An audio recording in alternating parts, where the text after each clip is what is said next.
ഞാൻ നിങ്ങൾക്കിന്ന് ഒരു അച്ചാർ, ഓണത്തിനൊരു ചെറിയൊരു അച്ചാർ ഉണ്ടാക്കാൻ വേണ്ടിയാണ് ഞാനിവിടെ വന്നിരിക്കുന്നത്. അച്ചാർ എങ്ങനെയാണെന്ന് വെച്ചാൽ ചെറിയ കുറച്ച് അച്ചാറേ ഞാൻ ഉണ്ടാക്കുന്നുള്ളൂ. ഒന്നുകിൽ ഒരു മാങ്ങ, അല്ലെങ്കിൽ ഒരു 6 നെല്ലിക്ക, അല്ലെങ്കിൽ ഒരു ചെറിയ ബീറ്റ്റൂട്ട്,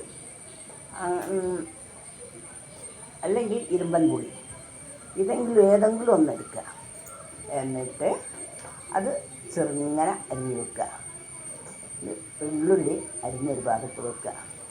ഇഞ്ചി എടുത്ത് അരിഞ്ഞ് ഒരു കഷ്ണം ഇഞ്ചി എടുത്ത് ഒരു സൈഡിൽ വെക്കുക.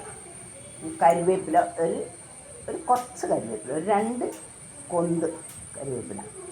അതിന് ശേഷം വേറെ എന്താ വേണ്ടതെന്ന് വെച്ചാൽ നമുക്ക് ഒരു 4 ഈത്തപ്പഴം, 4 പച്ചമുളക്, ഒരു 50 ഗ്രാം വിനാഗിരി,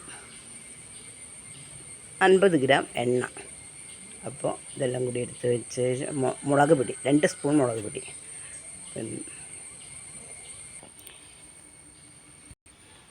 ചട്ടി ചൂടാക്കുക. എന്നിട്ട് എണ്ണ ഒഴിച്ചതിന് ശേഷം എല്ലാതും കൂടി ഈ ചേരുവകളെല്ലാം കൂടി ഒന്നാറ്റി യോജിപ്പതിന് ശേഷം പിന്നെ എണ്ണയിലേക്ക് ഇട്ട് വഴറ്റുക. നല്ലോണം ഒന്ന് വഴറ്റി വരുമ്പോൾ അതിൻ്റെ അകത്തേക്ക് ലേശം വിനാഗിരി ഒഴിക്കുക. വിനാഗിരി ഒഴിച്ച് പാകത്തിന് ഉപ്പിടണേ. ഉപ്പിട്ട് ആക്കി ഒന്ന് വെച്ച് ലേശം ഒരു സ്പൂൺ കടുകും 1 സ്പൂൺ ഉലുവയും വറുത്ത് പൊടിച്ചത് അതിലേക്കിടുക.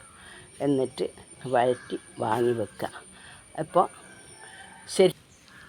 ശരിക്ക് നിങ്ങൾ അത് വാങ്ങി വെച്ച് തണിഞ്ഞതിന് ശേഷം ഒരു ചെറിയ കുപ്പിയിൽ ആക്കി വെക്കുക. വെച്ചതിന് ശേഷം അന്നന്ന് കുറച്ചാകുമ്പോൾ അതിന് രുചി കൂടും.